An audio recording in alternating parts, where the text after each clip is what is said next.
Bonjour la Terre, je suis Oedipe, alias Pianflet, pour les intimes. Alors aujourd'hui je vais vous parler de ma vie, alors que je suis mort à 2000 ans. Je suis né de Jocaste, ma mère, et de Laios, mon père. Mes parents avaient tellement confiance en moi, sarcasme, qu'ils ont décidé de consulter un oracle pour connaître mon destin. Excusez-moi, Madame Lapiti? Monsieur. Oui, j'aimerais bien savoir le destin de mon futur fils qui est encore dans le ventre de ma femme. Alors, votre futur fils, nous allons voir ça tout de suite. Voilà, donc vous allez faire appel aux dieux? Non, pas du tout, tout est informatisé. Ah oui? Voilà. Donc il va me tuer et il va coucher avec sa mère en Tout à plus. fait. En plus, je pense que lui est bon pour l'abandon. Hein. Suite à cette révélation, on m'a attaché et abandonné.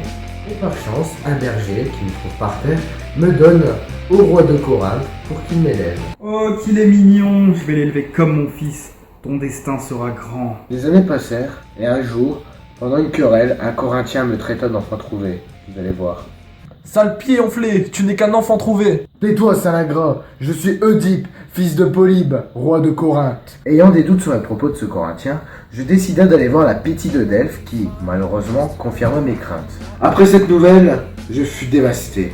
Donc, j'ai décidé d'errer sur les routes, quand un jour, un vieillard m'ordonna de bouger de son chemin.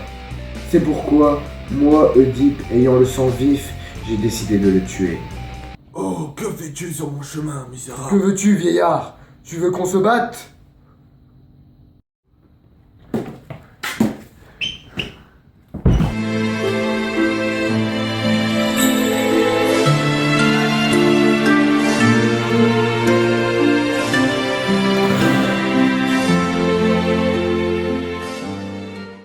Sans le savoir, je venais d'accomplir la terrible prophétie.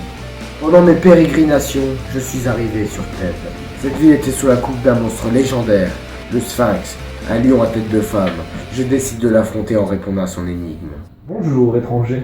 Voulez-vous répondre à mon énigme? Oui, Qui pèse 200 grammes dans un arbre et est très dangereux? quelle peut être la réponse de cette énigme saugrenue? Un moineau armé d'une mitrailleuse.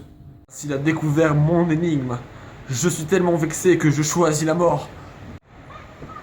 Après avoir libéré Thèbes du Sphinx, je me suis attiré les faveurs de la ville. Pour me remercier, les habitants de Thèbes me firent offrande de la femme du défunt Laios, mon père. Pendant de nombreuses années, nous avons vécu heureux sans savoir que nous étions mère et fils. Le second oracle était accompli. Un jour, la peste s'abatta sur la ville, donc j'envoya Créon voir l'oracle de Delphes pour demander pourquoi la peste s'abattait sur la ville. Créon, tu dois aller voir l'oracle de Delphes pour qu'il nous explique pourquoi il y a la peste sur notre ville. C'est comme si c'était fait.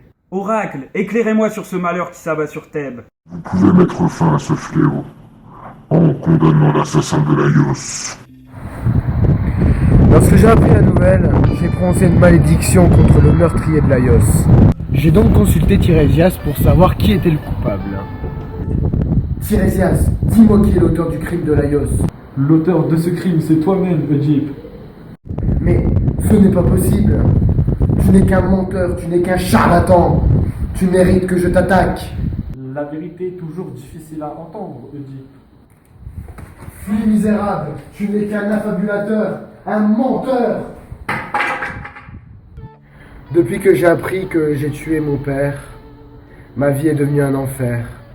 Puis ma femme, alias ma mère, Jocaste, décide de se suicider.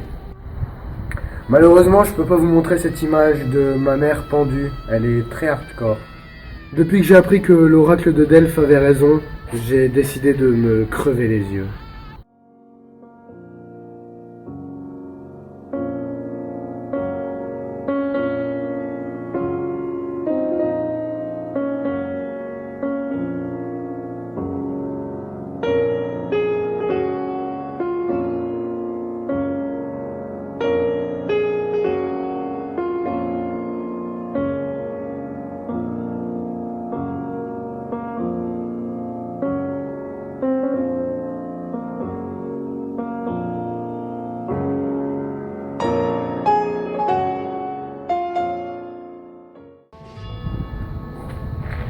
Et c'est ainsi que mon règne sur Thèbes s'acheva. N'ayant plus aucun but dans la vie, j'ai décidé d'errer sur les routes avec ma fille Antigone.